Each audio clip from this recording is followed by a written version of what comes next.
Selamat malam teman-teman. Assalamualaikum warahmatullahi wabarakatuh. Waalaikumsalam warahmatullahi wabarakatuh. Selamat datang di Gerobak Kopi Jenggo, teman-teman customer dan teman-teman komunitas kopi di Jawa Barat ya, Bandung nih. Bandung, komunitas Bandung. Ya alhamdulillah, sekarang kita berkumpul di acara judulnya Kita Kopi dan Berkah Ramadan. Nah, acara ini tuh bisa terlaksana akibat kerjasama antara Coklat Kita dari Jarum, Gerobak Kopi Jenggo, Sumber Anugerah Roastery, dan Silaturahma Kopi. Nah, sebenarnya rangkaian acara dari kita itu ada sebelumnya, yaitu buka bersama. Tapi kita sudah lakukan tadi, dan ketika teman-teman yang belum makan mungkin boleh ambil konsumsi buka bersamanya di belakang sini. Tapi kita berlanjut, ya di belakang sini ada. Nah, Masih boleh nambah? masih boleh nambah. Bawa pulang juga mungkin boleh ya. Kalau masih ada. Nah, ada tajilnya juga, tapi udah nggak masuk tajil kali ya. Nah, acara berikutnya kita akan ngobrol-ngobrol nih. Kita akan kerennya mungkin talk show. Temanya tentang olah kopi tradisional dan olah kopi modern. Perkembangan mungkin bukan antara konservatif dan modernisme, tapi tentang bagaimana perkembangan, bagaimana khazanah kopi-kopi Nusantara dan mungkin urusannya sama internasional. Nah, di samping saya ada dua tokoh mungkin ya, bisa disebut ya. Saya coba perkenalkan. Di samping kiri saya ada Kang Restu Dewa dari Sumber Anugerah Roastery. Dia seorang Quality Arabica Grader, Certified Coffee Roaster, dan Coffee Trainer and Instructor. Di samping kanan saya, yang kebetulan juga pemilik Gerobak Kopi Jenggo, dia juga seorang kopi apresiator dan menurut saya dia seorang pengamat kopi Nusantara. Nah, karena beliau Bapak Arif Budiman ini juga istilahnya tuan rumah gitu. Jadi mungkin tidak ya, jadi menurut saya dia Bapak Arif Budiman juga harus menyambut lah tamu-tamu kita. Boleh dipersilahkan. Siap. Assalamualaikum warahmatullahi wabarakatuh. Selamat malam teman-teman semuanya. Alhamdulillah di bulan Ramadan ini ya seperti biasa kita kumpul lagi ngopi. Cuman hari ini ada yang spesial. Tahun kemarin kita juga ada kegiatan berbagi takjil sampai berbagi sahur. Nah, untuk tahun ini kita mau coba bikin satu acara yang kegiatan yang lebih spesial ya. Kita menghadirkan ada Kang Restu, terus teman-teman juga bisa takjil bareng tadi, terus makan malam bersama. Nanti kalau ada yang mau ikutan kita bagi-bagi sahur di sekitaran daerah Gatsu sini menjelang sahur nanti. Nah jadi ya buat kami di Jenggo ini salah satu cara kita juga ya, ini salah satu cara kita untuk kita mau lebih dekat lagi sama teman-teman konsumen, kita mau lebih dekat lagi sama teman-teman yang setiap hari datang ke Jenggo. Dan teman-teman perlu tahu bahwa kegiatan ini juga didukung penuh sama seluruh konsumen yang ada di Jenggo. Tujuan utamanya itu silaturahmi ya, supaya kita mengenal lebih dekat lagi, kita bisa bisa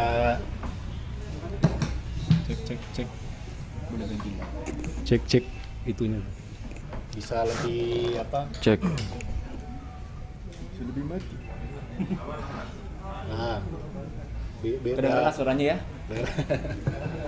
Jadi untuk supaya lebih akrab lagi lah, karena kalau kaitan sama kegiatan di kopi ya, kegiatan di perkopian ya, kita salah satu penggiat usaha di bidang perkopian. Jadi menurut kami di Gerobak Kopi Jenggo membangun bisnis dari awal, mempertahankan bisnis sampai hari ini, mempertahankan usaha. Banyak cara. Dan buat kami nggak semuanya caranya pun dalam bentukan bisnis lagi. Kita lebih senang dengan kegiatan seperti ini, bisa ketemu langsung sama teman-teman pengunjung, teman-teman konsumen, bisa mengenal lebih dekat, bisa membangun hubungan yang baik dengan para konsumen terutama. Nah, baru nanti endingnya, akhirnya adalah di situ akan terbangun bisnis, akan terbangun jalan rezekinya ketika kita berusaha. Makanya mudah-mudahan kegiatan ini juga kita bisa lakukan lagi di kedepan harinya dan saya sangat berharap apapun kegiatan dilakukan di Gerobak Kopi Jenggo itu bisa memberikan manfaat buat sekitar, buat masyarakat, buat teman-teman pengunjung, dan bisa melibatkan juga. Makanya kita di Gerobak Kopi Jenggo pun membuka pintu selebar-lebarnya untuk teman-teman yang mau berpartisipasi, mau berkontribusi, ikut membantu kegiatan apapun nanti yang akan dilakukan di Gerobak Kopi Jenggo. Sekali lagi saya terima kasih banyak buat Kang Restu, Eca yang udah repot, buat teman-teman semuanya yang sudah setia sama Gerobak Kopi Jenggo. Mudah-mudahan malam ini kita bisa, nanti ada acara ngobrol-ngobrol santai, bisa banyak manfaat yang bisa kita ambil. Dari saya sekian, Eca. Terima kasih Bapak Aib. Oh ya, saya lupa memperkenalkan diri juga sebenarnya. Jadi nama saya Resya, saya bukan orang kopi, saya customer Jenggo dari 9 tahun yang lalu. Dan profesi saya sama sekali tidak berhubungan dengan kopi. Saya clinical psychologist dan tugas saya di sini bukan mengungkap psikis mereka. Tugas di sini saya untuk sebagai moderator dan kira-kira ngebangin topik pembicaraan di talk show ini. Ya, saya setuju dengan Bapak Aib. Mungkin acara ini juga hubungannya dengan edukasi terhadap masyarakat, terhadap customer mengenai kopi itu apa sih, bagaimana relasi kopi dan customernya, dan juga secara tidak langsung mempererat hubungan antara pemilik bisnis dan customer. Mungkin kita masuk aja langsung ke talk show-nya ya. Yang tadi saya bilang temanya adalah olah kopi tradisional dan olah kopi modern. Nah, mungkin saya buka dengan pertanyaan, apa sih olah kopi modern itu dan olah kopi tradisional? Mungkin Langsung nodong. Langsung berat. Pertanyaannya langsung berat. kita bahas tuang lingkupnya mungkin ya, dari Bapak dulu aja. Silakan. Bapak Restu. Selamat malam, Assalamualaikum warahmatullahi wabarakatuh. Ini belum apa-apa, pertanyaannya udah berat. Apa itu olah kopi modern? Apa itu olah kopi tradisional? Kalau ngomongin olah kopi gitu ya, secara internasional kan sekarang kita udah memasuki tahap yang disebut sebagai third wave coffee, gelombang kopi ketiga. Kalau ada third, berarti kan ada second, ada first. Ya. Mungkin kita bisa klasifikasikan yang gelombang kopi ketiga ini sebagai olah kopi modern, di mana kopi sudah diolah dengan cara yang mungkin belum terlalu biasa kita lihat, gitu. Kita seduh pakai V60, kita seduh pakai alat-alat yang mungkin cukup unik, gitu kan. V60, Kalita Wave, Chemex, banyak banget lah. Gitu. Terus selain itu, tren kopi pun sudah berkembang, bukan cuma di kedai-kedai kopi, bukan cuma di coffee shop, bukan cuma di tempat-tempat yang menjual kopi, tapi sudah beralih ke penyeduh-penyeduh rumahan, gitu. Dimana orang udah bisa menggiling sendiri di rumah, yang tadinya beli cuma bubuk, sekarang udah beli dalam bentuk masih biji, orang udah bisa ngolah sendiri di rumah. Terus kalau ngomongin kopi yang diseduhnya udah mulai spesifik ke arah single origin, single varietas, gitu. Bukan cuma kopi blend, gitu kan. Tapi kalau kita balikin tadi ke olah kopi tradisional, ada second wave, ada first wave, gitu. Kalau first wave mungkin yang paling tradisional, di mana kopi diseduh dengan cara yang paling sederhana, gitu. Dijual bebas dalam bentuk bubuk. Kata kuncinya dalam first wave adalah kopi bisa didapatkan oleh semua orang. Jadi mulai tersedia di pasar yang lebih luas, didapatkan di minimarket, di pasar, di warung-warung, kata kunci first wave adalah itu orang bisa nyeduh sendiri dengan cara yang nggak ribet, terus dinikmati hanya sebagai sumber kafein, gitu. Naik ke second wave, kopi udah naik sebagai lifestyle. Gitu. Kata kuncinya di second wave adalah lifestyle yang ditandai dengan kemunculan coffee shop yang sekarang kita anggap modern. Gitu. Kayak lumba-lumba hijau. Apa itu lumba-lumba hijau? Logonya lumba-lumba hijau gitu kan? Bisa dibayangkan sendiri. Oh, oke. Nggak boleh nyebut Starbucks ya? Oh, nggak boleh. Nggak boleh. Nggak boleh karena nggak disponsori. Iya, betul. Jadi cuma disebut sekali aja Starbucks-nya. Iya. Jadi 2 kali kan. Iya. Second wave di situ. Nah, third wave tadi mulai menikmati kopi dengan cara seduh yang lebih ribet. Jadi semakin modern sebenarnya manusia makin mempersulit diri sendiri dalam kopi. Seakan-akan hidupnya belum terlalu berat. Iya. Kopi tradisional yang lebih mudah, makin modern, makin rumit, tapi makin kalau menurut saya lebih mengapresiasi.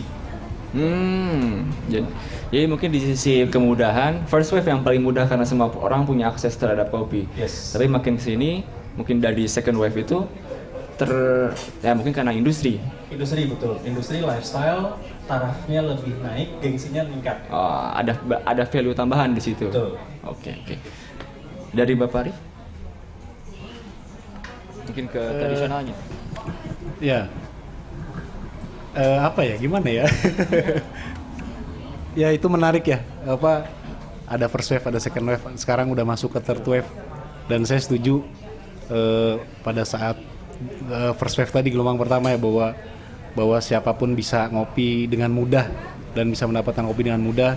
Terus makin kesini makin banyak embel-embelnya sebenarnya, makin banyak tambahan-tambahannya sampai ke sekarang modernisasi terhadap kopi. Tapi saya juga setuju sama Kang Restu bahwa ya makin kesini kopi pun jadi makin terapresiasi. Dengan berkembangnya metode olah aja misalkan, dengan berkembangnya metode olah dulu yang hanya ditubruk misalkan, nah sekarang udah semakin banyak metode olah kopi, yaitu salah satunya kan tujuannya untuk mengeksploitasi, memaksimalkan ini kopi Garut kalau ditubruk kan cuman gitu aja tuh misalkan, oh ternyata di P60 bisa ada cita rasa yang lebih unik lagi gitu. Nah ya balik lagi, salah satu yang kita usung di Gerobak Kopi Jenggo, kita hadir 2011 di Kota Bandung waktu itu. Memang salah satu visi misinya adalah membawa konsep tradisional. Makanya ya teman-teman yang sering kesini, setiap hari kesini mungkin lihat ada sedikit perbedaan juga antara kita dengan teman-teman warung kopi yang lain nih istilahnya. Kita lebih menonjolkan dari unsur tradisionalnya ya baik itu dari konsep seduhnya, metode seduhnya, sampai mungkin konsep bentukan kita masih pakai gerobak gitu. Ya ini yang menarik di sini gitu ya. Saya pribadi melihat perkembangan perkopian ya Kang Restu terutama di Bandung nih. Ya mungkin kita lihat 2012-13 tuh baru mulai rame, bahkan mungkin di Indonesia ya. Keangkat potensi kopi yang ada di Indonesia nih gitu. Nah makin kesini jadi salah satu concern kita juga bahwa metode tradisional, metode lokal ya yang istilahnya mungkin dari zaman dulu nih, yang dulu orang tua kita sering pakai untuk minum kopi di rumah gitu ya. Nah ini yang coba kita angkat lagi, karena ya kita juga jangan sampai nih kehilangan jati diri ini gitu sebenarnya buat orang Indonesia sendiri. Indonesia salah satu sumber kopi terbesar di dunia, salah satu sumber kopi terbesar di dunia secara komoditasnya. Terus secara kulturnya juga ternyata Indonesia dari Sumatera sampai Papua punya cara menyeduhnya masing-masing gitu. Sumatera beda, Pulau Jawa beda, Sulawesi beda, Kalimantan beda, sampai ke Papua. Nah ini yang menurut kami di Gerobak Kopi Jenggo ini harus tetap dipertahankan, jangan sampai hilang jati diri ini. Nah, yang PR adalah ya itu tadi ya. Momen bersamaan ketika modernisasi ya perkembangan kopi sebenarnya. terjadi di Indonesia gitu. Nah ini yang berusaha istilahnya ya kita di Jenggo juga berusaha untuk menyeimbangkan inilah istilahnya. Kita juga nggak mau yang bukan yang terus konvensional terus tradisional terus, nggak. Kita juga coba kembangin dan coba ikutin misalkan kayak selera ya, misalkan selera teman-teman. Dan Jenggo juga ya teman-teman perlu tahu pengembangan produk kita juga mungkin 60-70%-nya berdasarkan masukan dari teman-teman semuanya. Sukanya kopi apa sih gitu. Nah itu kita inilah. Makanya balik lagi untuk modernisasi perkembangan kopi dengan kopi tradisional, ya saya pribadi sangat ingin dua-duanya bisa berjalan seiringan lah istilahnya. Kopi tradisional keangkat lagi karena kopi tradisional enak-enak juga kan Restu ya. Enak-enak juga. Terus di tengah modernisasi kopi juga ya jati diri kita sebagai orang Indonesia, kultur ngopi kita masih tetap dipertahankan sambil ya kita juga mengembangkan ya mungkin budaya-budaya dari luar lah istilahnya, dari Jepang, Eropa, Amerika gitu bisa masuk ke sini dan bisa diterima istilahnya. Ya berarti kopi tradisional pun punya value di sana tentang ya, kebudayaan, tentang iklim tadi. Dan kayak Indonesia punya kekayaan banyak terhadap itu. Tadi Kang Restu sempat bilang soal V60, saya tidak ingat beberapa teknik tadi. Dan coachnya jenis-jenis teknik seduh modern. Nah, itu dari mana Kang perkembangannya sehingga itu menjadi bentuk kopi modern yang saya pikir kalau saya lihat di Instagram gitu, kayaknya di mana-mana ada V60, di mana-mana ada espresso gitu, dengan teknik seduhnya. Itu dari mana kemudian itu menjadi sebuah patokan teknik internasional gitu? Sebenarnya kalau kita ngomongin teknik seduh modern ya, kita nggak akan lepas dari peran dari satu orang ibu-ibu iseng yang berasal dari Jerman, yang namanya sekarang terabadikan menjadi sebuah brand dari alat seduh. Seorang ibu bernama Melita Benz. BENTZ, Melita Benz. Jadi si ibu ini kayaknya mah diomelin kali ya sama suaminya. Ceritanya mungkin asumsi saya mah gitu. Karena kan di mana-mana saat itu nyeduh kopi masih dengan cara tradisional, belum ada alat apa-apa gitu ya. Nyeduh kopinya ditubruk. Kita tahu kalau kopi tubruk pasti ada ampasnya. Gitu. Si ibu ini nggak tahu dapat inovasi dari mana. Dia bikin sebuah alat yang bakal jadi cikal bakal kopi saring sekarang gitu. Alatnya mungkin sekarang mengingatkan kita kayak bentuk Vietnam drip kali ya, sebuah gelas terbuat dari logam, di bawahnya ada bolong-bolong dan dia menggunakan kertas saring gitu, untuk memenuhi kebutuhan suaminya yang pengen ngopi tanpa ampas gitu. Jadilah alat itu yang menjadi alat seduh pertama menggunakan teknik saring. Yang kalau bahasa kerennya sekarang kalau anak-anak kimia itu perkolasi gitu. Bahasa kopinya mungkin pour over gitu kan. Tuh. Dari situ berkembang ya jadilah seperti alat yang sekarang sudah kita kenal. Kalau V60 mungkin berasal dari Jepang kan, yang risetnya kalau kita baca-baca sudah dimulai dari tahun 70-an. Mundur sedikit ke tahun 60-an ada alat Chemex yang dibuat oleh seorang inventor, lagi-lagi berasal Jerman, berkebangsaan Amerika. Dia ilmuwan, basicnya saintis. Dia bikin alat seduh dari alat lab. Tuh. Nah, jadi makanya saya sangat tertarik mengulas kopi dari sisi sains, karena kalau sebuah tagline yang saya bikin adalah coffee is the closest thing to science we've ever done. Nyeduh kopi itu kita tanpa sadar kita melakukan eksplorasi kimia di situ. Kita melarutkan sebuah bubuk di mana kita mengambil rasa-rasa yang ada di bubuk itu. Dan dengan teknik seduh modern, kita bisa modulasi rasa. Misalnya kopi ada rasa asamnya, ada rasa manisnya, ada rasa pahitnya. Kita pengen nonjolin manisnya, kita bisa pakai teknik yang seperti ini. Kita bisa pakai air dengan suhu berapa gitu, dengan pola pouring gimana. Kita tanpa sadar saat kita nyeduh kopi, kita melakukan sebuah eksperimen kimia sebenarnya. Tuh.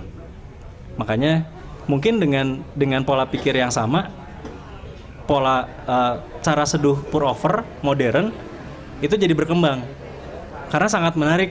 Sekarang kalau kita lihat beberapa konsumen kalau datang ke coffee shop ngelihat nyeduh kopi pakai timbangan, pakai termometer, diukur semuanya, digramasi, itu kan menarik banget gitu. Itulah yang bikin orang jadi makin wow gitu terhadap kopi gitu. Berarti asal mula itu dari Jerman berarti. Melita Benz dari Jerman. Kalita itu sebenarnya adalah brand bajakan Melita dari Jepang gitu. Ya. Jepang yang saat itu masih mengalami revolusi restorasi Meiji, saat masih tertutup dari dunia luar gitu. Saat dia mulai kedatangan barang-barang dari Eropa, dia melakukan ATM, amati tiru modifikasi, termasuk yang dia bajak pada akhirnya adalah alat seduh Melita, lalu di branding menjadi nama Kalita. Melitanya sekarang malah nggak terkenal, Kalitanya yang naik. Nah ini menarik ya, maksudnya ini buat teman-teman juga ya, saya yakin juga teman-teman di sini pasti udah tahu nih. Jadi ya sekarang kalau kita lihat di Indonesia yang harus itu metode pour over tadi ya, metode saring. Jadi kopi yang saring, kopi yang ampasnya disaring, terus kita dapat hasilnya tanpa ampas. Nah itu yang saat ini memang sangat populer di Indonesia ya, dan itu jenisnya banyak banget dari bentuk alatnya terus cara teknik nyeduhnya gitu. Termasuk juga balik lagi bahwa ya metode kopi saring Aceh itu juga berkolasi kan terus ya. Betul. Secara metodenya ya. Dan saya tadi ngelihat sebentar ke belakang nih. Jadi boleh saya ambil nggak? Boleh. Nah, senjata rahasia. jadi kalau kita perhatiin ya, ini alat seduh ini mirip sama kayak V60. Dia terbuat dari bambu, terus gunanya untuk menyaring kopi. Bubuk kopi kita taruh di dalam sini, terus kita tuangkan air panas, hasilnya adalah minuman kopi tanpa ampas. Yes. Seakan-akan meniru V60, Kang Arif. Benar. Padahal sebenarnya ini adalah alat kopi tradisional asli buatan Indonesia. Oke. Yang jauh diciptakan sebelum ada V60. Wih. Gitu. Saya baru tahu nih. Ini jadi kalau menurut Kang Arif ini saya ketemu ini sebenarnya 2016 atau 17 gitu. bentuknya kan kalau buat kita orang Sunda mungkin mirip asepan ya, Asepan. buat bikin nasi. Padahal sebenarnya asepanlah yang mirip ini. Oke. Jadi asepan adalah versi kecil, versi besar dari ini. Gitu. Ini dulu fungsinya adalah untuk para nenek moyang kita zaman dulu untuk nyeduh kopi. Sebelum pada akhirnya dipakai untuk menanak nasi. Gitu. Jadi ya kita bisa berbangga, mungkin bangga lah. Ada keren gitu ya. Kepikiran gitu bikin yang gini untuk nyaring kopi. Dan pada saat itu udah kepikiran bikin kopi tanpa ampas gitu. Betul. Dan mungkin kalau tadi dibandingin sama Melita Benz yang ada di Jerman, kita bisa berkesimpulan kalau mungkin orang Indonesia nyiptain ini duluan dibanding Melita Benz. Karena di Eropa kan bukan daerah penghasil kopi. Ditanam kopi kan ditanam di Indonesia, bahkan ekspor pertama kopi yang bikin heboh se-Eropa itu adalah ekspor dari Cianjur. Gitu. Jadi bisa jadi alat ini sudah diciptakan lebih dulu daripada si Ibu Melita tadi bikin alat seduh pour over pertamanya. Menarik. Kalau mungkin saya simpulin, sebenarnya jadi lokal-lokal juga sebenarnya, karena Ibu Melita itu dari Jerman dan dia mengembangkan secara lokal tentang teknik seduhnya. Dan mungkin karena pengembangan sains dan pengembangan industri, dia bisa menjadi internasional, bisa menjadi modern.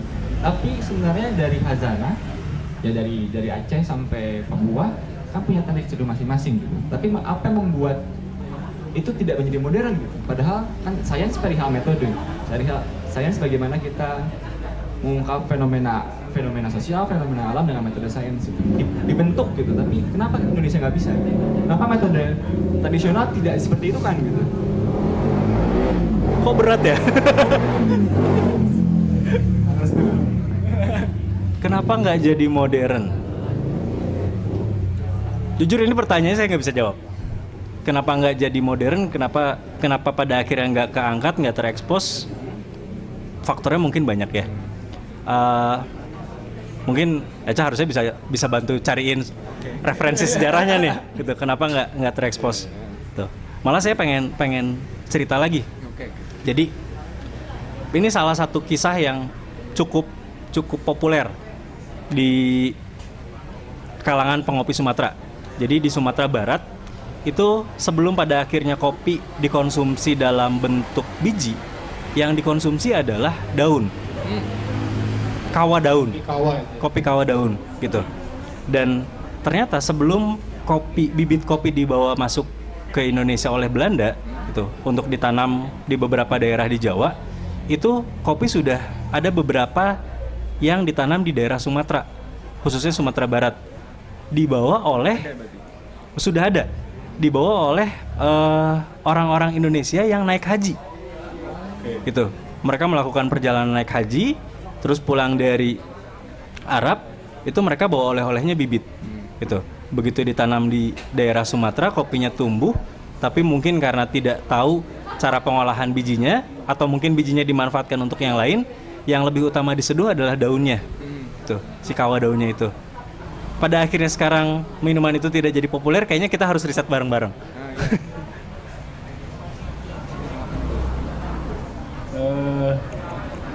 Kalau saya melihat kenapa metode-metode asli Indonesia ya, kok memang sampai hari ini belum go internasional sebenarnya. Ya kayak si bambu dripper ini secara teknik sebenarnya udah bener kan harus ya. Perkolasi, saya benar-benar dari sisi yang paling dangkal melihatnya bahwa ya kalau kita bicara kultur ya, bicara budaya seduh gitu ya, ketika orang Indonesia zaman dulu bikin kopi pakai bambu ini ya mungkin pada saat itu juga belum ada orientasi kemana-mana nih, belum ada benar-benar hanya mencari kafein, hanya semata mencari kafein lah. Beda sama hari ini gitu ya.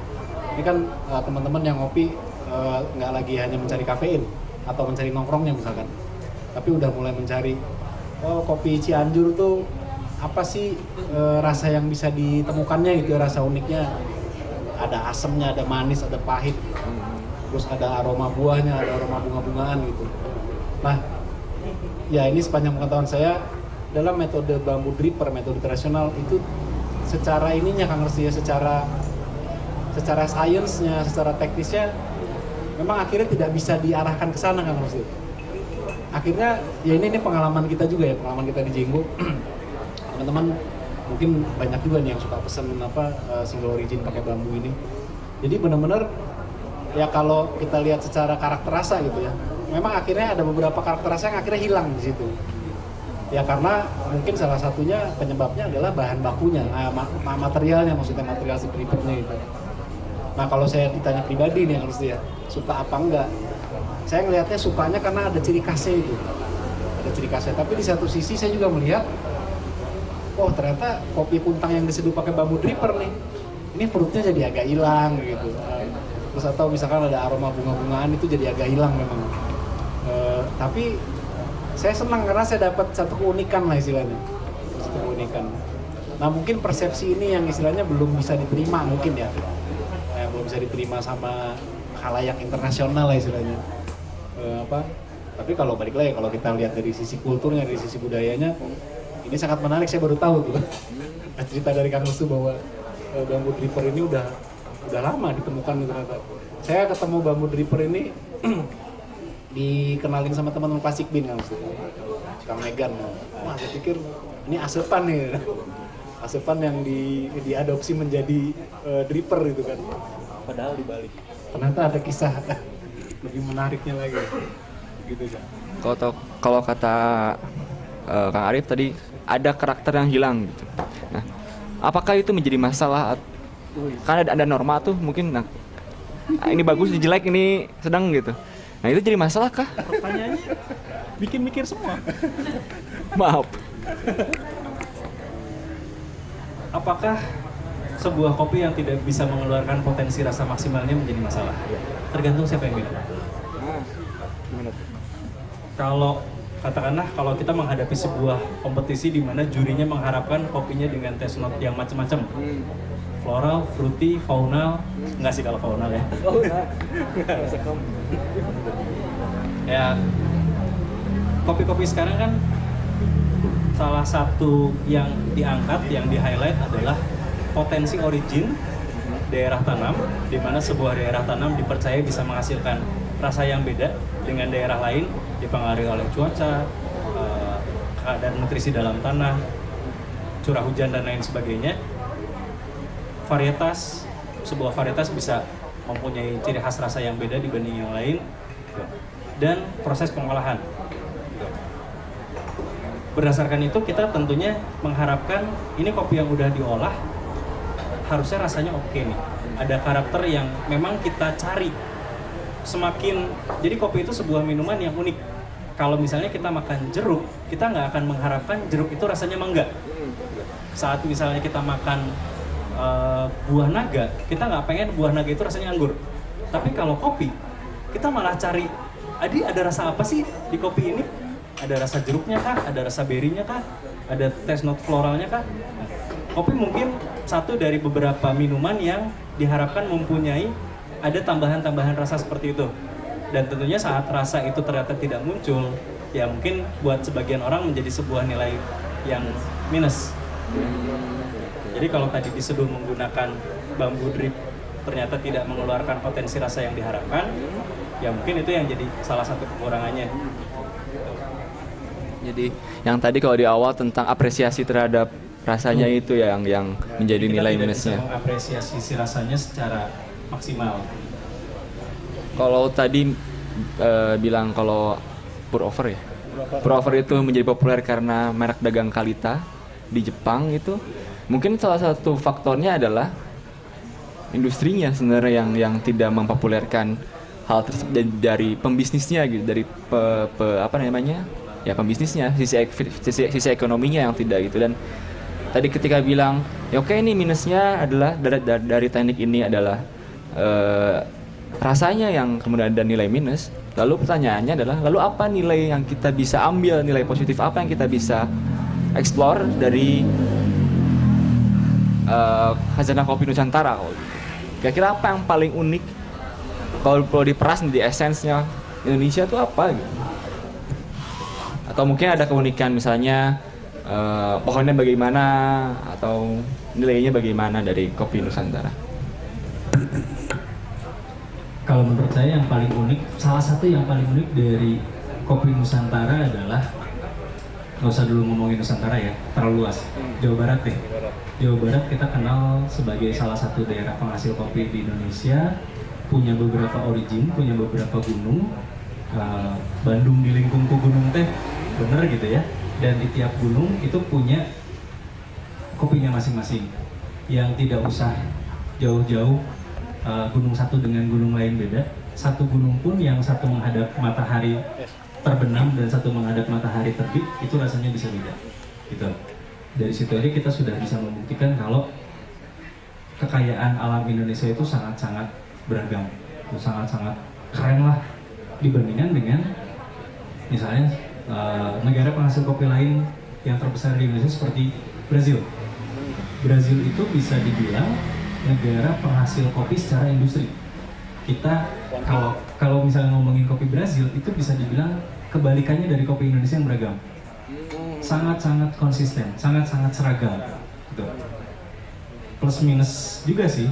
Artinya kalau kita pesan kopi Brazil ya rasanya pasti kayak gitu. Kualitasnya kita sudah tahu, kualitasnya ada di sini. Tapi kalau kita ngomongin kopi Indonesia yang mana nih? Jawa Barat. Jawa Baratnya mana? Gunung ini. Gunungnya yang petaninya siapa? Sangat-sangat beragam. Petaninya siapa? Prosesornya siapa? Sampai nanti rosternya siapa? Sampai yang minumnya siapa? Itu kan bisa beda. Gitu. Nah kalau kopi Brazil, keunggulannya mungkin dari sisi konsistensi. Mau beli tahun ini, tahun depan, 3 tahun yang lalu, 5 tahun ke belakang, kualitasnya sudah terstandarisasi. Kalau di Indonesia, ya entah ini ngeles atau gimana, tapi tiap panen hasilnya beda. Nah, itu bisa jadi plus minus kan? Kalau kita mengharapkan hasil yang konsisten itu jadi nilai yang minus, itu kalau dari sisi keberagaman itu sangat luar biasa.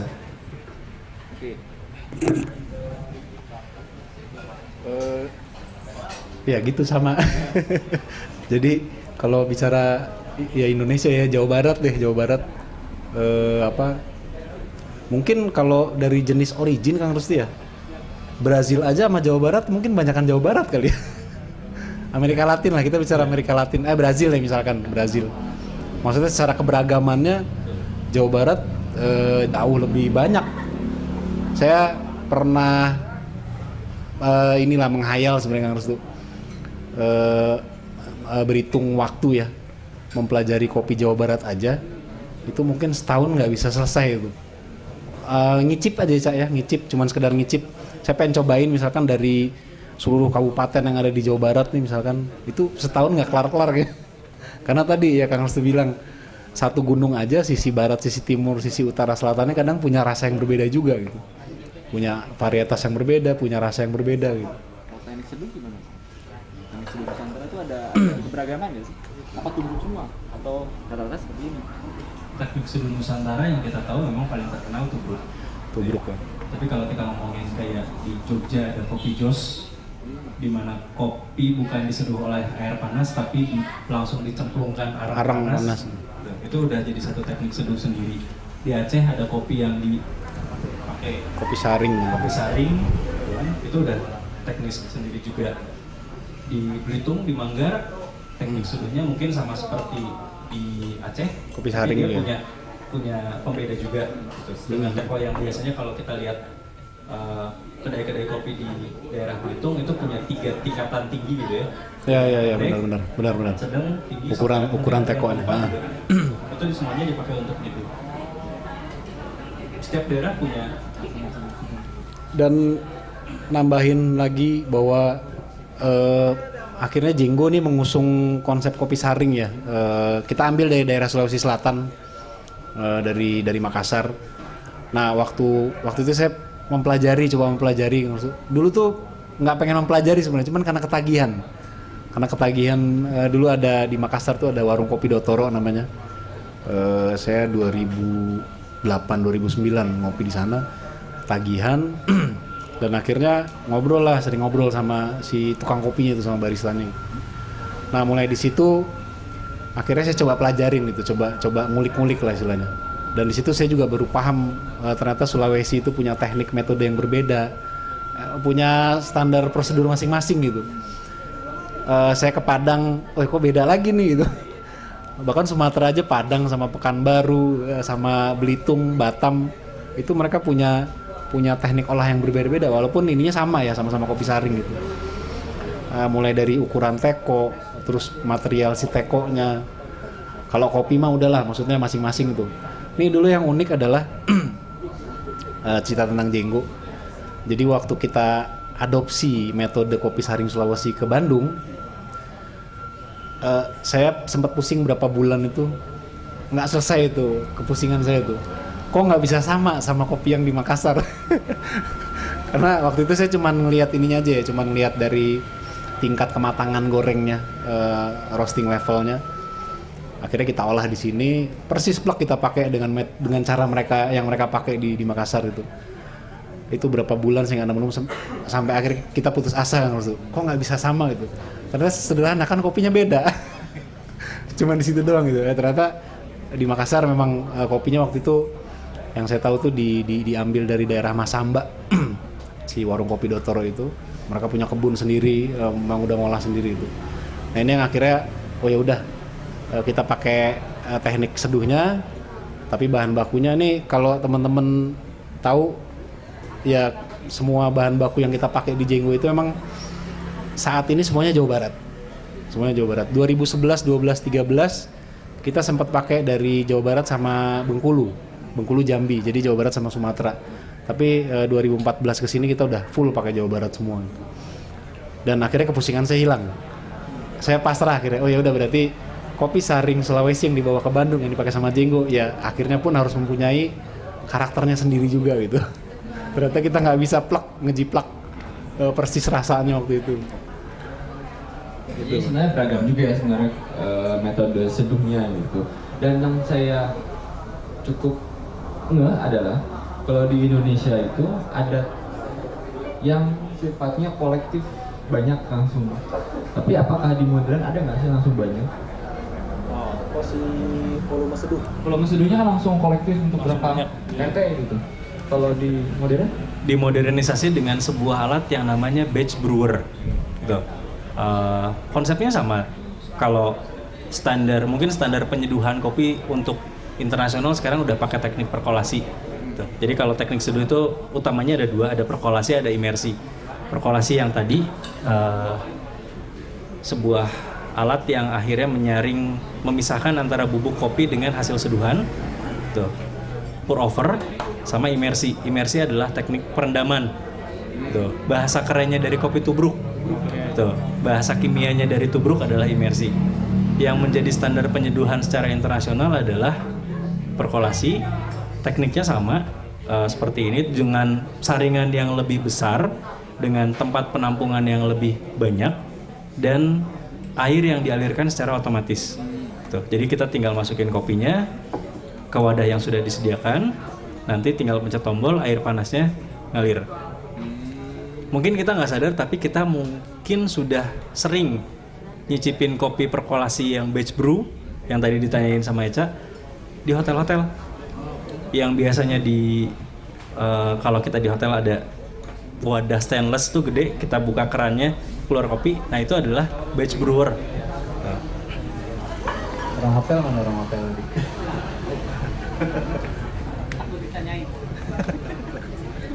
Oh, jadi secara internasional pun ada gitu teknik seperti ada. itu. Jadi saya kira itu ciri khasnya Nusantara karena ya mungkin budaya kolektifnya Indonesia sering ngopi bareng atau sekalian aja gitu. Ternyata udah ada juga. Itu udah ada secara internasional. Itu secara teknik situ. Tapi dan soalnya metode bukan tani apa ya? Tani kan metode tanam petani. Ada nggak keunikan orang Indonesia? Atau cerita pernah nemu apa gitu di Indonesia tentang petani yang menanam kopinya dalam cara yang unik? Kalau yang unik mungkin ini yang beda aja kali ya. Kultur petani kopi di Sumatera sama Jawa Barat aja udah beda. Kalau di Sumatera itu petani kopi bekerja dari pagi sampai sore, gitu. Sedangkan kalau di Jawa Barat itu bekerja dari pagi sampai beduk, gitu. Jadi cuman setengah hari. Sedangkan kalau di Sumatera itu bekerjanya sepanjang hari. Mungkin dari situ pun udah ada perbedaan kali ya. Kalau yang unik, ini salah satu yang kalau kata saya keren. Jadi di Aceh itu setelah petani memetik hasil panennya, terus menjual ke katakanlah tengkulak. Sebelum pada akhirnya menjual ke tengkulak, mereka akan ngecek dulu website yang terhubung dengan, saya lupa namanya. Pokoknya di website itu ada daftar kopi internasional. Jadi mereka akan menjual berdasarkan harga itu. Dikonversi dari dolar ke rupiah baru dijual per kilogram. Gitu.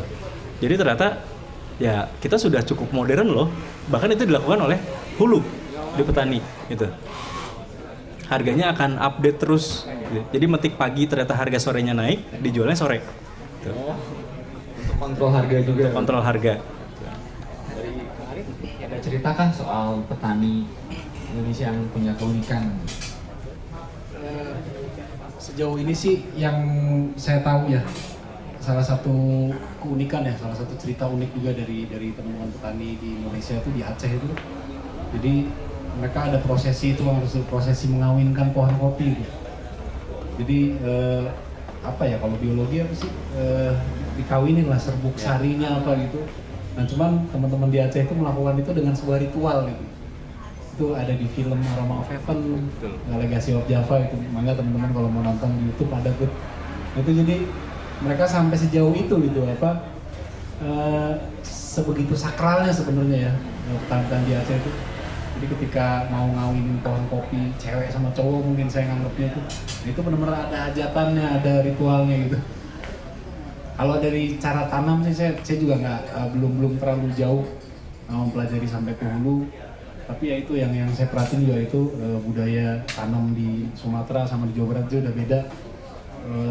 Mereka punya standar operasional prosedur sendiri, dan kadang juga acuannya dari kondisi kayak cuaca. Ya mungkin di Sumatera sama di Jawa Barat beda nih. Mataharinya, paparan mataharinya, terus curah hujannya gitu, lebih ke situ sih lihatnya. Saya pernah dengar cerita masa bocoran dari Kang Aib soal petani kopi yang gitu loh, yang satu pohon. Wah, itu bocoran dari Kang. Oh iya, ini gimana tuh? Jadi kebetulan saya bawa kopinya. Nanti mungkin bisa kita seduh bareng-bareng. Jadi ada sekitar 3 bulan yang lalu saya kedatangan seorang petani namanya Hasan. Dia dari daerah Pangalengan. Jadi dia cerita kalau di halaman rumahnya itu ada satu pohon kopi yang mungkin umurnya sudah sekitar 25 tahun.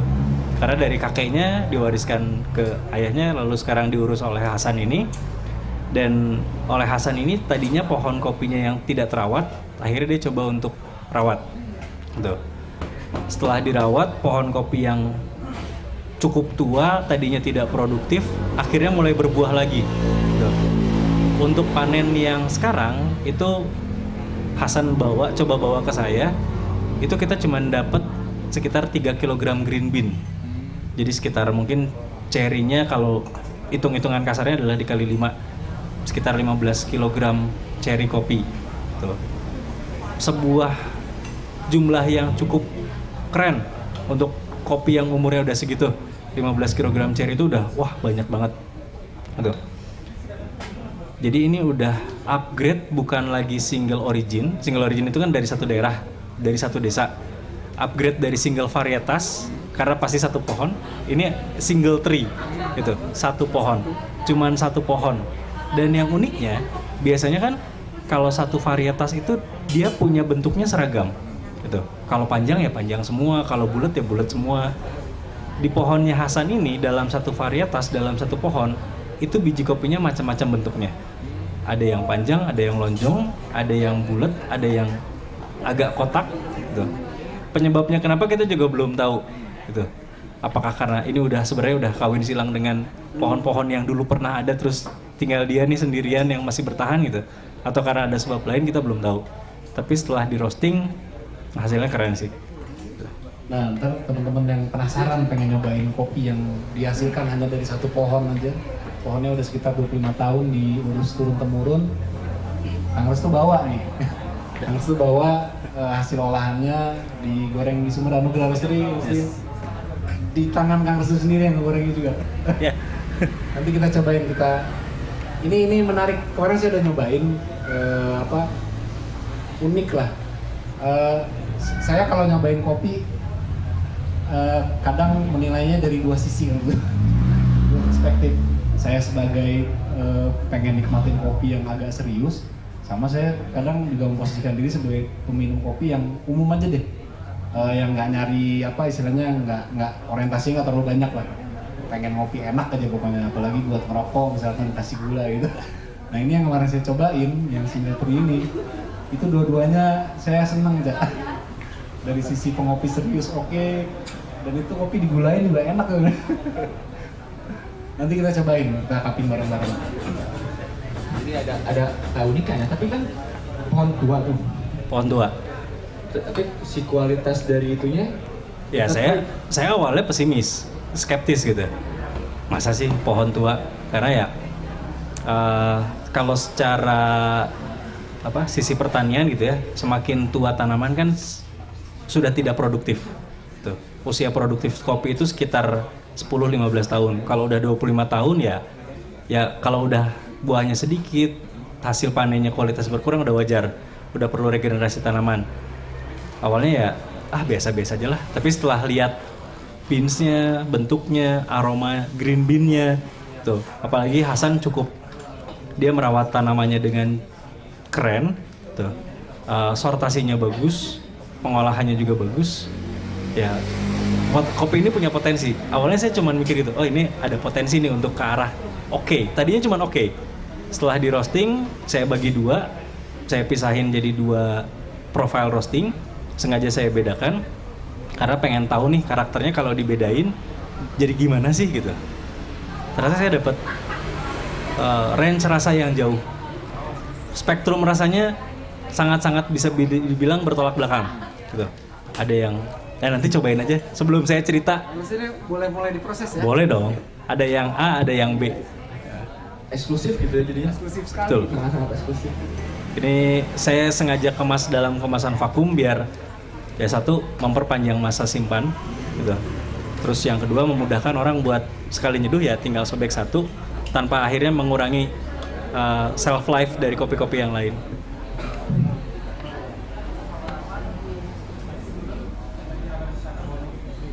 Oke, jadi secara umum gitu sebenarnya Indonesia sangat bervarietas gitu, dari taninya, dari tekniknya, dari buah kopinya sangat-sangat bervarietas. Dan kalau saya simpulkan sebenarnya ya, pemahaman saya umum ini tentang kopi modern sebenarnya secara apa namanya hakikatnya adalah kopi tradisional yang kemudian diteliti, yang kemudian dibakukan dan kemudian diindustrialisasi dan ada patokan-patokan jelas gitu, dan sehingga bisa lebih di apa namanya diekspor gitu apa di dalamnya gitu.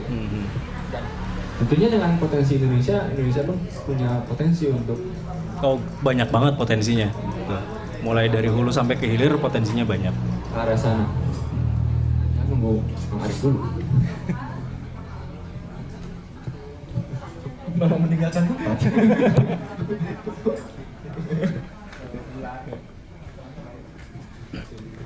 Ini mungkin pertanyaan terakhir sebelum kita sesi tanya jawab dan sambil icip-icip gitu. Di mana posisi industri kopi Indonesia di mata internasional? Mungkin perihal ekspor impor kan atau bagaimana? Posisinya seperti apa? Oke. Kalau berbicara secara data, data tahun 2018 dari ICO, International Coffee Organization, Indonesia itu berada di posisi kedua sebagai eksportir kopi terbesar dunia. Tuh. Tapi sayangnya, saya harus buka data dulu nih. Nggak bisa asal soalnya. Jadi Indonesia menempati posisi kedua sebagai produsen kopi terbesar di dunia, tapi bentar, Instagramnya lemot.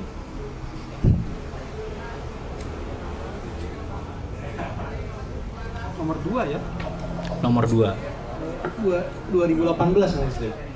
21 malah. Tahun 2021 konsumsi kopi dunia adalah 9.980.760 ton. Tuh, itu konsumsi kopi dunia. 300.000 tonnya itu dari Indonesia. Tuh. Posisi kedua tapi sayangnya hanya memenuhi kuota sebanyak 3%. Tuh, dari keseluruhan konsumsi. Dari konsumsi ya 3%. 3%. Peringkat pertama dipegang Brazil dengan persentase yang cukup jauh sebenarnya.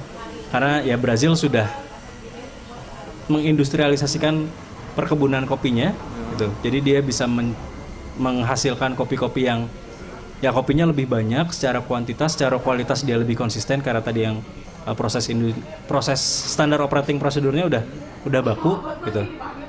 Tapi ini adalah kalau saya lihat bisa dibilang sebagai potensi gitu. Saat ini kalau nggak salah data dari Dinas Perkebunan yang sempat saya lihat, lahan kopi di Indonesia itu masih sangat-sangat sedikit gitu. Dan masih banyak potensi lahan yang bisa ditanami kopi. Jadi targetnya kalau kita lihat dari misalkan target konsumsi lokal Indonesia adalah 12 kg per tahun per kapita gitu. Kalau 12 kg per tahun per kapita dikali penduduk Indonesia sekarang 200 lebih kayaknya, hampir 300 juta. Artinya kita perlu meningkatkan kapasitas tanam lahan itu sampai 5 kali lipat dari sekarang gitu. Untuk memenuhi konsumsi lokal doang gitu. Saat itu ditingkatkan lagi kita bisa memenuhi kuota ekspor lebih jauh lagi. Dan yang kerennya adalah dari Indonesia karena kita terletak di Coffee Belt. Jadi kopi itu cuma bisa ditanam di daerah yang disebut Coffee Belt. Tropic of Cancer di atas, Tropic of Capricorn di bawah. Negara-negara tropis yang berada di garis khatulistiwa itu bisa ditanami kopi dan semua daerah di Indonesia masuk di belt tadi itu. Tuh. Jadi sangat banyak potensi lahan di Indonesia yang bisa dijadikan kebun kopi. Kalau cuma naikin dari 3% tadi ke 10% mungkin cukup gampang asal semua pihak bekerja sama gitu. Saya klarifikasi dikit. 3% itu berarti konsumsi lokal. Konsumsi kopi dunia. Kopi dunia. Oh. Tapi kalau tingkat konsumsi kopi lokal maksudnya dalam negeri Saat ini mungkin masih saya kurang tahu data realnya, cuman kalau nggak salah itu sekitar 1 kg per tahun per kapita. itu cukup besar atau Jauh di bawah konsumsi negara-negara Eropa itu yang sudah sampai 15 kg per tahun per kapita. Gitu. Jauh banget gitu. Karena warung kopi di mana? tapi kita nggak boleh sedih. Karena gini, kenapa konsumsi kopi Indonesia rendah? Karena minuman kita bukan cuma kopi. Kita minum teh, kita minum coklat, kita minum jamu, kita minum rempah-rempah gitu. Yang justru kalau saya pikirin, kalau konsumsi kopi kita naik ke 12 kg per tahun per kapita, nanti konsumsi teh turun dong. Gitu. Mending kita naik dikit-dikit tapi barengan dong gitu. Konsumsi teh naik, konsumsi coklat naik, konsumsi jamu rempah-rempah naik gitu. Tapi artinya kalau konsumsi naik harus ditunjang dengan peningkatan kesejahteraan secara ekonomi dari konsumen-konsumen ya, dari masyarakat gitu. Wah, gede juga berarti. Lumayan. Kedua gitu ya. Ya, salah satu harapannya juga ya kalau bicara ekspor ya, bicara kopi kita keluar nih, kelihatannya juga saat ini udah bagus ya, angkanya cukup bagus itu, dan kopi kita sangat diterima di luar gitu. Ya balik lagi, salah satu yang kita mau juga adalah ya buat kita sendiri di sini nih sebenarnya di Indonesia sendiri. Makanya mudah-mudahan itu kan nanti ya dari penggiat kopinya, hulu ke hilir, terus termasuk kebijakan pemerintahnya yang mungkin ya mudah-mudahan bisa sama-sama berpihak lah istilahnya. Artinya ya kita sayang juga, kita punya kopi-kopi bagus yang bahkan mungkin kadang orang kita sendiri belum pernah nyobain mungkin. Ini satu kejadian di kampung saya kan, itu di Enrekang, Sulawesi Selatan. Bapak saya pulang kampung, saya minta bawain kopi dari sana, oleh-oleh dari daerah Buntu Letak namanya. Ada bone-bone Buntu Letak. Sekitar 2 minggu bapak di sana tuh dia bingung nyari, sampai susah itu. Green bean waktu itu saya minta bawain green bean. Nah ternyata waktu itu memang kondisi dari jarak panen sampai waktu mau diminta itu agak jauh lah, di akhir-akhir tahun. Jadi stok di kedai-kedai itu udah mulai sedikit di prosesor. Nah akhirnya dari 3 item, dari 3 macam yang saya minta bawain hanya dibawain 1 yang bone-bone waktu itu. Nah kebetulan si prosesor masih keluarga, masih ada hubungan keluarga. Nah dia sendiri yang cerita bahwa ya kita banyak kan kirim keluar malah, banyak yang dikirim keluar gitu. Dan saya sempat bertanya-tanya juga nih, jalur gimana orang di kampung bisa ya, bisa kirim ke Eropa, ke Amerika gitu. Ya ini satu kondisi yang mudah-mudahan makin kondusif ya, maksudnya kita ekspor uang bagus, ya kopi kita juga jadi lebih terapresiasi, tapi di sisi yang lain juga ya harapannya orang Indonesia sendiri nih, dan ya, saya malah mimpinya adalah semua kalangan harusnya, dari kalangan yang middle up sampai yang middle low, itu harusnya bisa benar-benar nyobain kopi puntang grade A tuh kayak gimana sih gitu. Bahkan kopi specialty nih yang benar-benar istimewa gitu ya. Nah itu PR kita nih sebagai penggiat kopi, terus kasih edukasi ke teman-teman minum kopinya juga.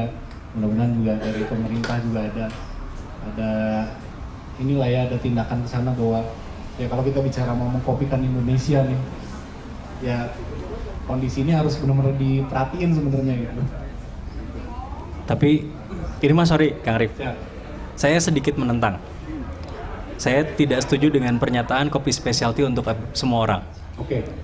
Analoginya gini, apakah semua orang akan bisa menikmati daging wagyu? Gitu. Tentunya orang yang bisa menikmati wagyu adalah orang yang sudah upgrade. Ya. Pertama mungkin dari daging-daging biasa, terus naik sampai akhirnya katakanlah puncaknya adalah wagyu gitu. Dan tentunya secara industri itu pun tidak akan tidak bisa semua sapi diwagyukan. Iya, iya, betul. Gitu. Karena secara industri itu akan jadi sebuah PR yang wah gitu. PR-nya kemana-mana jauh gitu. Sama seperti halnya kopi. Katakanlah specialty. Specialty kuncinya adalah sortasi. Gitu. Yang namanya hasil alam tidak mungkin 100% sempurna. Betul. Gitu.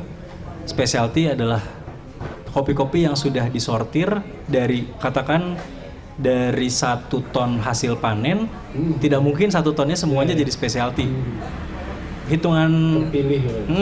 hitungannya adalah sekitar 1-5% yang pada akhirnya jadi specialty. Dan kalau udah 1-5% jadi specialty, tentunya nggak bakal bisa dinikmati semua orang, gitu. Ya, akan ada piramida konsumen, gitu. Dan ya itu mah nggak mau digimana-gimanain nggak bisa gitu. Tetap konsumsi banyak adalah ada di level yang bawah. Dan gimana caranya sebenarnya ada upgrade dari yang bawah naik ke atas. Kalau kita berharap dari level bawah langsung naik ke atas, terlalu jauh lompatannya. Tapi entry level naik ke medium sampai akhirnya prosumer sampai akhirnya ke profesional gitu. Tuh. Nah sekarang gimana caranya setiap yang sudah menikmati entry level itu bisa naik tahapan-tahapannya lebih jelas. Tuh. Karena itu juga akhirnya terkait sama pricingnya lagi ya, sama harganya. Betul. Secara ekonomi ya, yang namanya piramida ekonomi nggak bisa dilawan gitu. Kopi 1 ton sekitar 5%. 5% specialty-nya apakah bisa dinikmati semua orang ya kayaknya enggak. Rebutan berarti. Jadi harganya juga jadi dimahalin Pasti. juga. Nah ini yang mau kita cobain kan masuknya grade 1 ya maksudnya? Maksudnya udah sortasi bersih lah yang kita Sortasi cobain. bersih gitu. Mudah-mudahan enak. Nah, jadi ada daerah yang sebenarnya menghasil kopi tapi stok untuk lokalnya tuh minim karena ekspor. Malah terbatas. Oh, oke.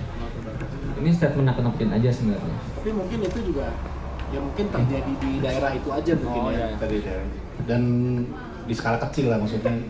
Karena si paman saya itu yang masih keluarga itu memang dia, dan saya baru tahu kan ternyata sih punya paman prosesor yang udah ngolah kopi dan dia cerita memang kita biasa kirim ke Prancis Kang Istu. Dikirim ke Prancis itu Arabica Bone itu. Saya dibawa ke Bandung cuma sekilo gitu dapatnya.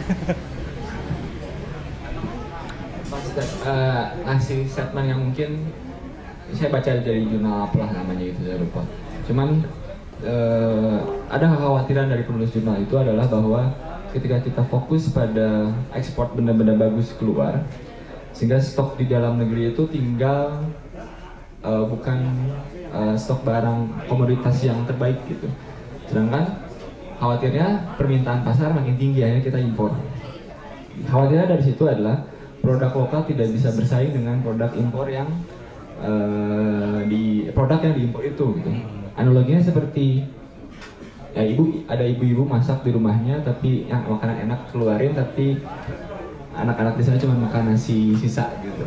Mungkin itu mungkin belum terjadi atau mungkin tidak akan terjadi, tapi cuman saya mengutip dari salah satu statement di jurnal itu. Nah, sekarang mungkin kita ke sesi berikutnya, sesi tanya jawab, diskusi bareng customer yang lain. Nah, mungkin dari customer, dari teman-teman komunitas, ada yang mungkin boleh berbagi cerita, boleh juga mengajukan pertanyaan. Mangga.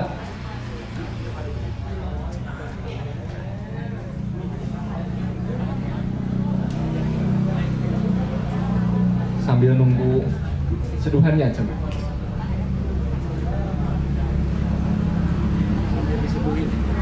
Sambil diseduhin.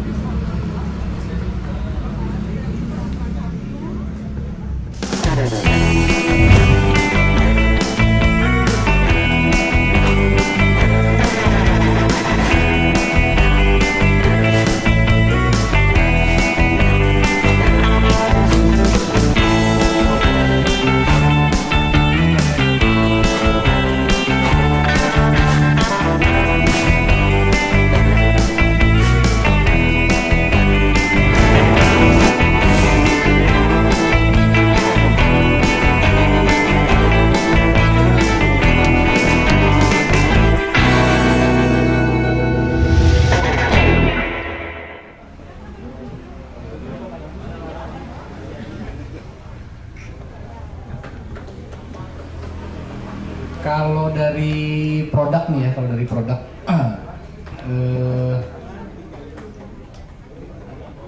kan produk di Jenggo itu mungkin 80%-nya itu adalah produk kopi yang udah diolah, maksudnya udah dicampur-campur ya, udah dicampur-campur udah dicampur dengan susu kental, pemanis, atau flavoring powder, udah coklat atau vanilla gitu. Nah, ini dari yang ada di sini aja ya, dari yang ada di sini, mangga kalau mau ngasih respon. Kira-kira buat Jenggonya ya, buat Jenggo nih, kita ada nih produk-produk single origin ya, yang tadi sempat Kang Restu ceritain bahwa dia produk yang cukup spesifik ya. Kita kadang menyediakan Arabica Garut, Arabica Jawa Barat lah, Cianjur atau Pangalengan gitu. Nah, kalau menurut teman-teman nih yang ada di sini gitu ya, akhirnya ketertarikan untuk datang ke Jenggo itu lebih ke arah mana nih? Maksudnya produk-produk yang benar-benar agak spesifik atau serius ke kopi, atau teman-teman lebih memilih udah yang pakai coklat aja deh, atau yang pakai susu kental manis, atau yang pakai gula merah gitu, es kopi susu yang produk-produk manis lah istilahnya, produk ada pemanisnya. Enggak ada yang mau kasih ini mungkin?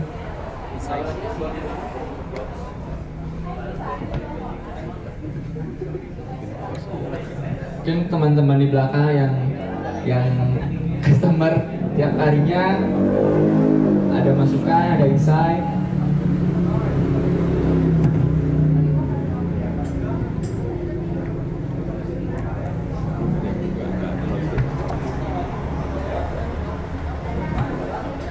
Silakan teman-teman, ada yang mau ditanyain mungkin, mumpung ada ahli-ahlinya nih, ada.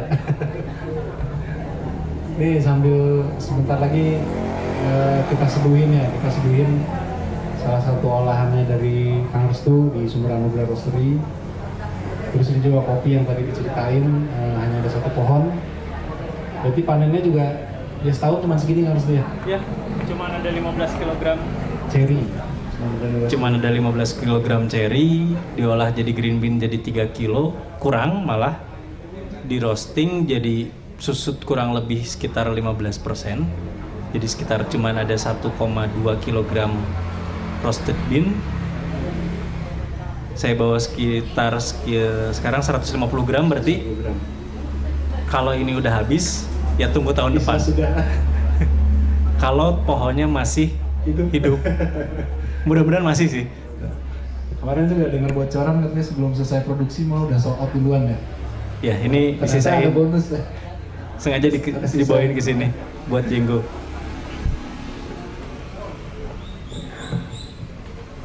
Oke, mungkin kalau nggak ada mah kita minta. Ada. Oh tunggu, lagi searching dulu.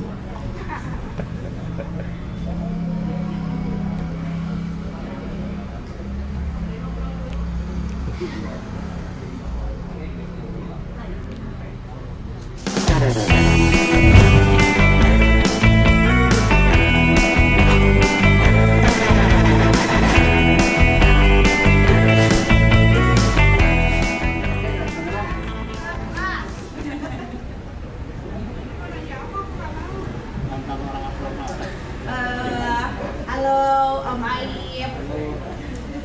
Apa ya? Kalau misalnya nih kita kan lagi puasa gini, kan kadang ada beberapa orang yang kalau minum kopi jadi perih perutnya atau mual atau gimana lah. Baiknya minum kopi yang seperti apa sih? Saya dulu, ntar Kang Restu harus kasih jawaban. Baiknya adalah minum kopi setelah makan dan setelah minum air putih yang cukup. Jadi perut perih ya. Perut perih itu saya juga dulu punya penyakit itu soalnya, maksudnya nggak bisa kena kopi karena perut jadi agak perih, asam lambung mungkin ya. Karena memang ya robusta kadar kafeinnya tinggi, walaupun tingkat keasamannya nggak terlalu tinggi, tapi itu juga cukup jahat ke lambung ya. Apalagi Arabica yang tingkat keasaman lebih tinggi gitu. Tapi ya saya akhirnya apa ya memberlakukan diri saya sendiri kok. Itu dari habit sebenarnya, dari habitnya gitu. Maksudnya ya iyalah, orang gimana nggak sakit perut atau nggak mules gitu, orang nggak makan karena dikasih kopi, dikasih gula itu biasanya kita tahan lapar tuh. Nah itu sebenarnya yang bikin jadi ini ya, jadi gangguan. Tapi saya juga ketemu sama teman-teman, atau waktu itu ada keluarga saya juga yang memang dia udah punya penyakit bawaan lambung gitu. Dan itu emang ya akhirnya kan harus penanganan secara medis di lambungnya, harus menghindari kopi gitu. Tapi selama kopinya sejauh ini sih ya, selama kopinya maksudnya diolah dengan benar, terus apa ya, Quaker itu kan mules, Kang Restu, bener nggak sih? Quaker itu jadi ini ya apa? Ya, yang biji kopi yang masih buah kopi yang masih muda. Makanya kalau ya harusnya petani petik yang benar-benar matang ya. Ketika masih mentah dipetik warna hijau itu, nah itu nanti dari green bean-nya kita biasa sebut istilah Quaker. Jadi buah kopi yang belum matang sebenarnya. Nah saya ngalamin minum kopi Quaker itu mules kan harus tuh. Saya nggak tahu tuh, belum paham sainsnya juga gimana. Tapi makanya kalau olahan kopinya udah bener ya, maksudnya kopinya memang bagus, dari biji yang matang bener, terus cara ngolahnya apa segala macamnya udah ini relatif aman sih sebenarnya. Ya kecuali si peminum itu emang nggak ada, udah punya penyakit bawaan lambung, emang agak susah sih itu. Agak repot juga kalau ini. Kayak gitu. Mangga Kang Restu. Ada lagi. Ini kan menyimpang dari tadi ke perut ya. Kalau misalnya ada kopi, si petaninya metiknya yang hijau sama merah, dia asal aja metik yang petik panen. Nanti ke kualitas kopinya gimana? Kang Restu. Nambahin dikit dari penjelasan Kang Arif soal kapan sih waktunya yang tepat untuk kopi supaya nggak kembung gitu ya. Itu jawabannya bervariasi tiap orang, karena kondisi tiap orang beda-beda, dan sebaiknya kita mengenali kondisi tubuh kita saat mau minum kopi. Jadi minumlah saat tubuh kita sedang fit, jangan minum kopi saat lelah, karena kopi itu salah satu fungsinya adalah menghambat hormon adenosin, dia masuk otak, malah menghambat kita untuk istirahat. Jadi seharusnya kita istirahat, minum kopi malah jadi cenghar, harusnya malah jangan. Kalau yang tadi kata Kang Arif benar, jangan minum kopi saat dalam keadaan perut kosong, karena bisa meningkatkan asam lambung, itu mah udah jelas gitu ya. Secara kesehatan mah emang ada beberapa minuman, makanan yang patut dihindari ketika perut kita masih kosong. Bukan cuma kopi, teh juga. Bahkan buah pisang yang biasanya kita konsumsi dalam keadaan perut kosong sebenarnya tidak begitu baik. Gitu. Teh pahit, kalau kita biasanya minum teh pahit dalam keadaan perut kosong buat menenangkan lambung, sebenarnya malah efeknya jauh lebih berbahaya daripada kopi. Gitu. Jadi bukan cuma kopi aja. Ya, balik lagi ke yang tadi, kenali tubuh dulu, baru minum kopi. Terus kalau tadi pertanyaannya, bedanya kopi merah sama petik hijau sama petik merah gimana?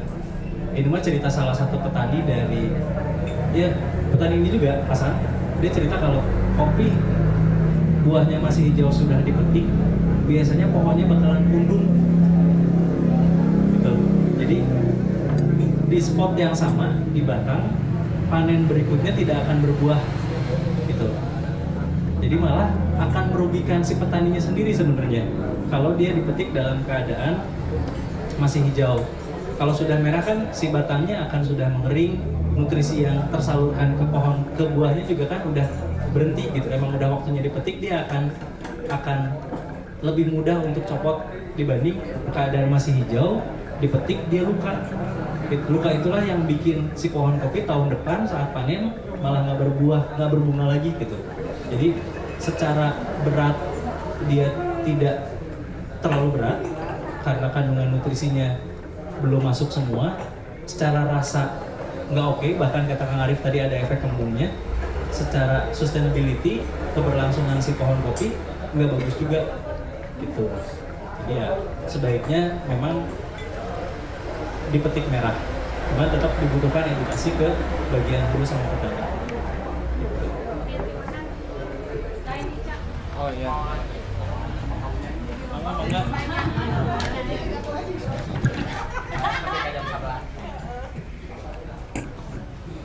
perkenalan diri nggak sih?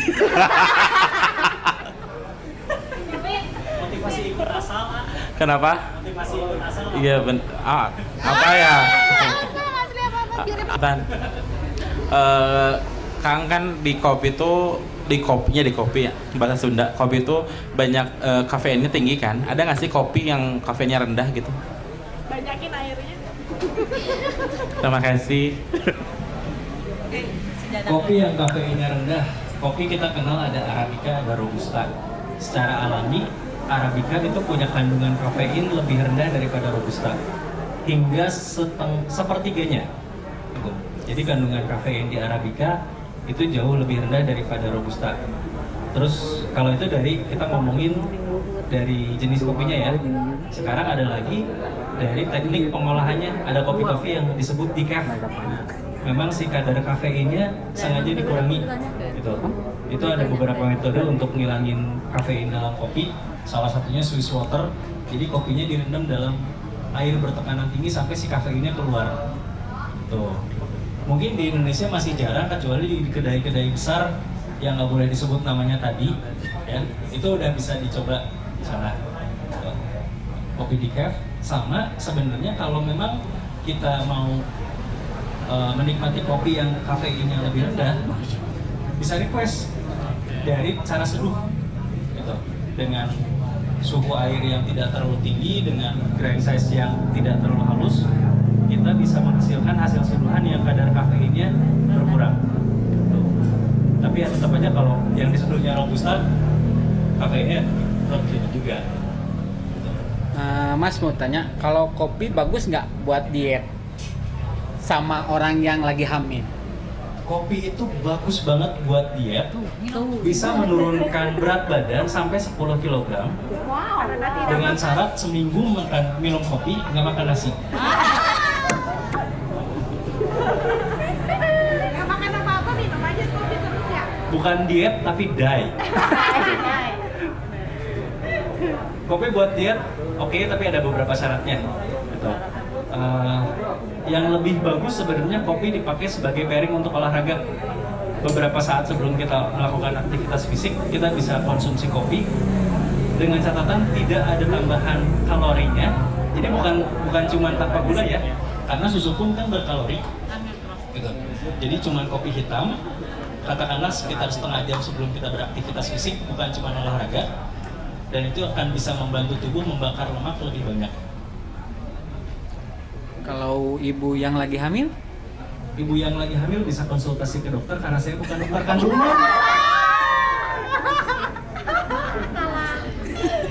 Jom. Kasihan deh. Ya kan kita. Ada yang mau tanya lagi? Itu. Makasih.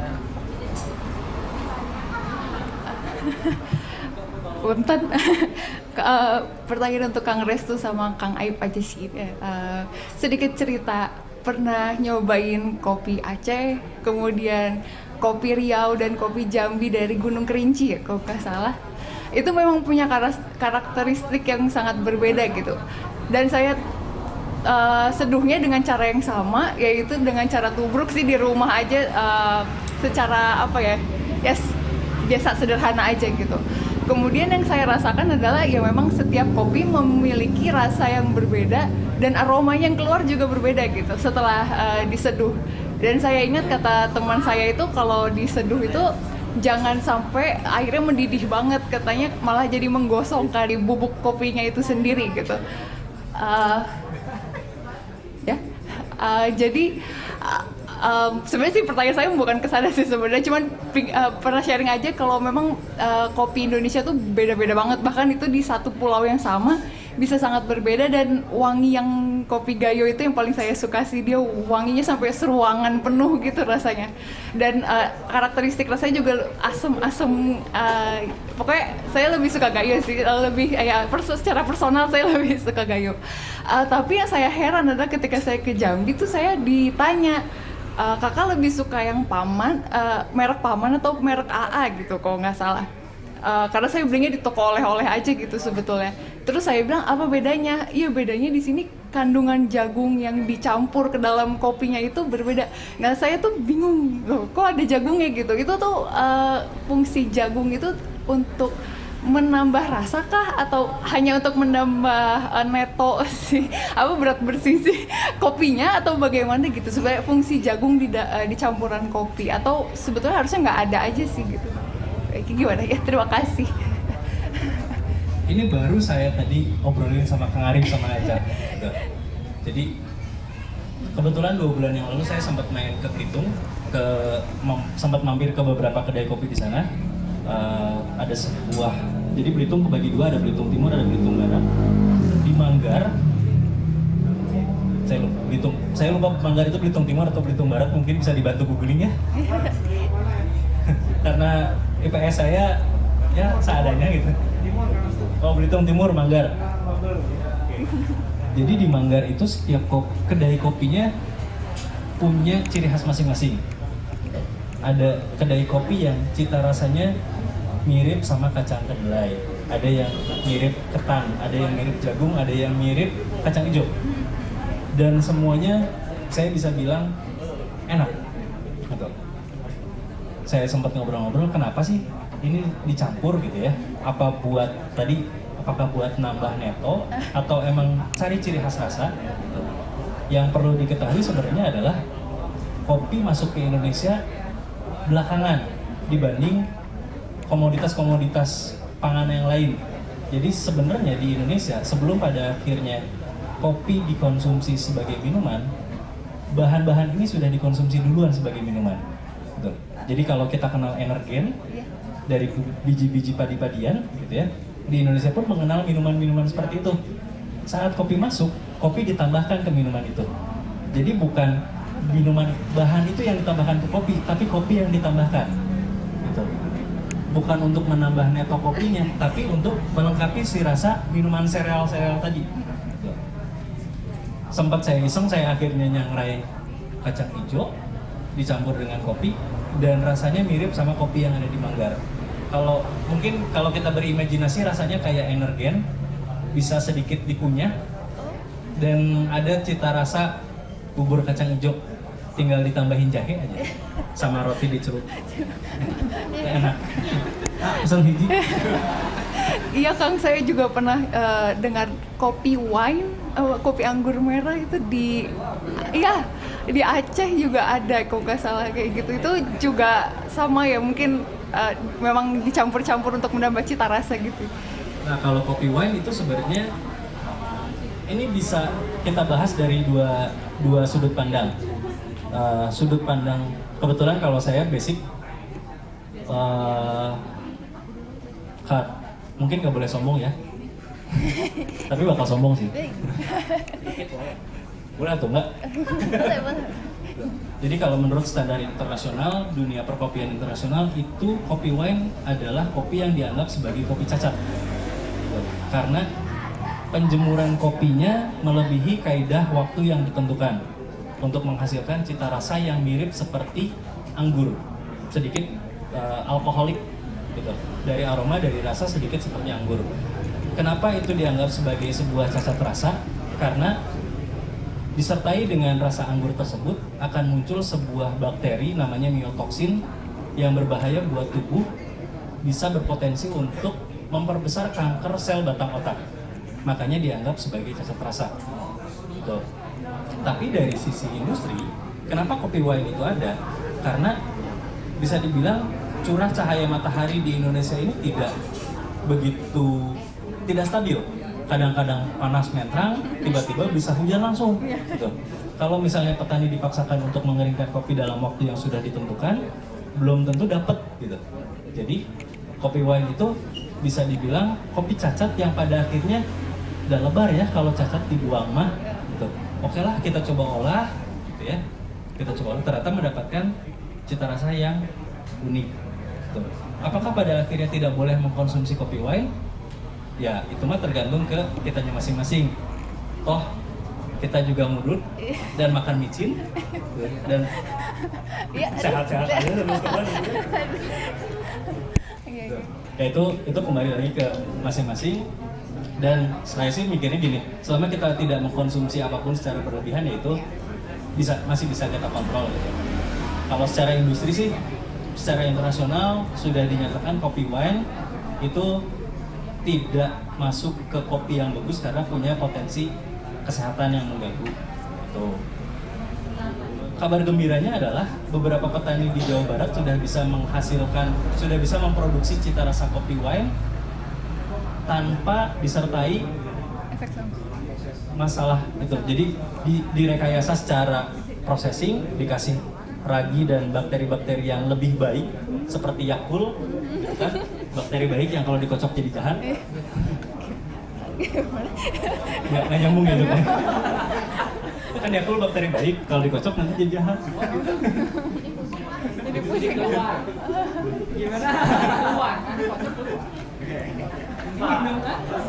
Jadi ada beberapa bakteri yang memang sudah direkayasa secara genetika bisa membantu menghasilkan cita rasa kopi wine dan tidak mempunyai efek kesehatan yang negatif.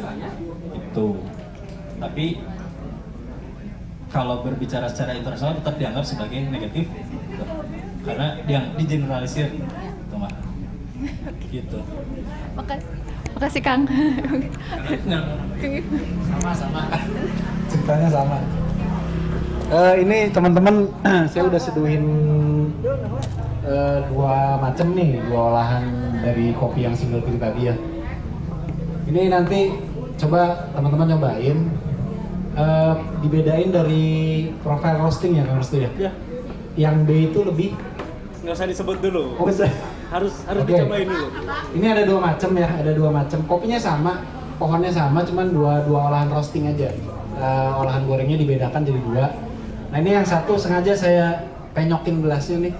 Saya jadi agak penyok, nanti teman-teman nanti kita mau nanya lebih suka yang mana sih sebenarnya. Terus satu lagi gelasnya normal, bentuknya masih bagus. Enggak, teman-teman yang mau nyobain boleh. Oke, mungkin tutup dulu aja kali ya. Boleh. Cek, nggak ada suaranya. Jadi nggak usah dipusingin ini rasanya seperti apa, tapi lebih suka yang mana aja. Udah beli tiketnya di depan? Iya. Bedanya belum dikasih tahu ya tadi. Belum. Ya. Nah, enggak. Jangan banyak-banyak ya, kan nyobain doang. Kalau mau banyak. Ini satu lagi ya. Ini buat pembanding nih.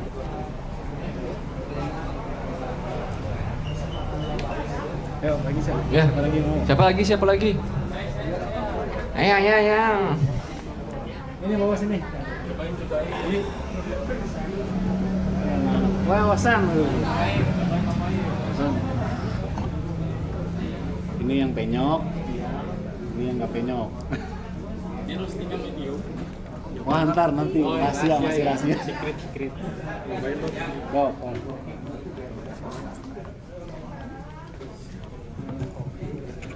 Harusnya ini udah sold out. Kenapa? Udah sold out. Masih ada stok nggak? Masih kayaknya masih ada 2 atau 3 lagi. Wan. Oke, mungkin sambil menuangkan, kita tutup aja talk show-nya ke sesi berikutnya, sesi nyobain kopi. Satu lagi. Dengan menutup talk show-nya, saya mungkin pengen dari Kang Aib dan Kang Restu itu ngasih final statement soal konklusi atau interpretasi personal tentang kopi tradisional, olah kopi tradisional dan olah kopi modern. Saya dulu suka gitu. Beda nanti lebih suka yang mana gitu. Mungkin kalau ngomongin yang penyok, kalau ngomongin konklusi tentang kopi modern atau kopi tradisional, saya akan ngomongin sesuatu yang lebih general. Tuh. Mundur sedikit ke belakang, saya sempat buka warung kopi kecil, Kopi Dewa. Tuh. Karena nama saya Restu Dewa, namanya jadi Kopi Dewa gitu ya, nggak aneh-aneh. Tuh.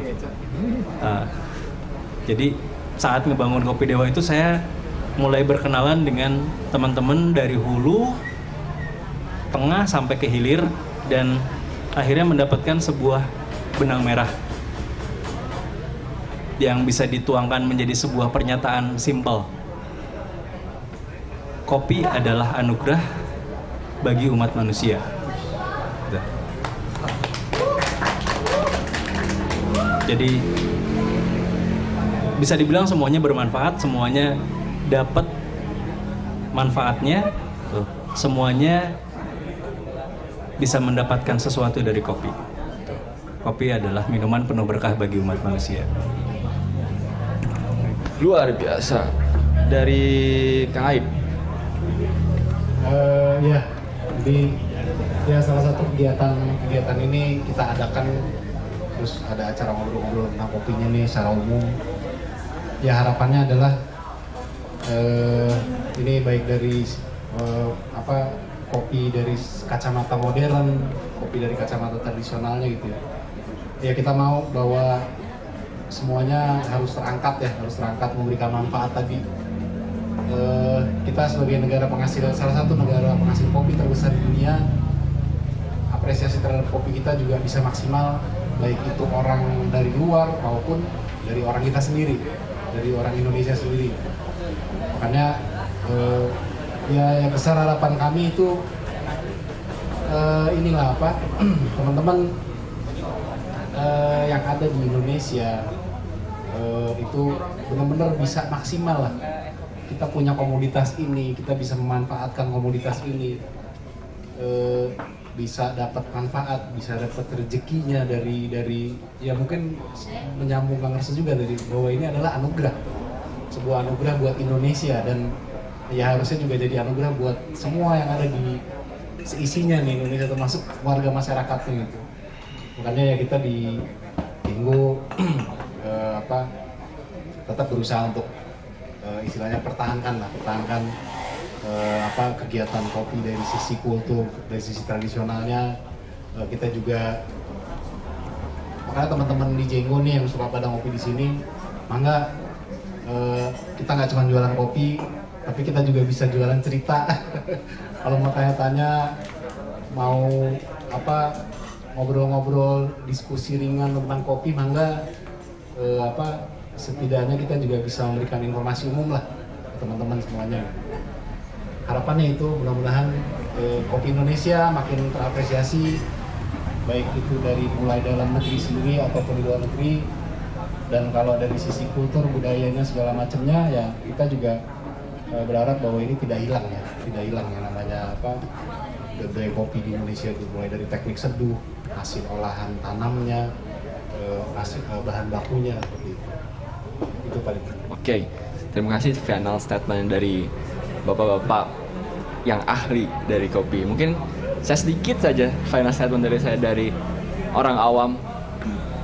Final statement dari saya adalah kopi itu menemani peradaban manusia dari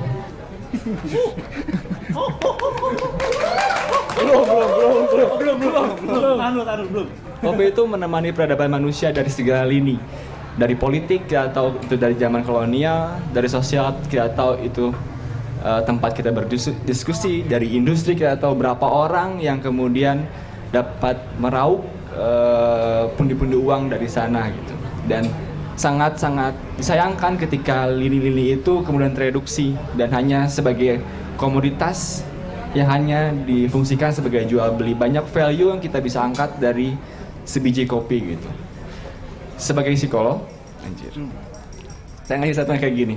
Saya mengutip suatu kutipan dari tokoh psikologi. Dia ngomong gini, "Should I kill myself or drink a cup of coffee?"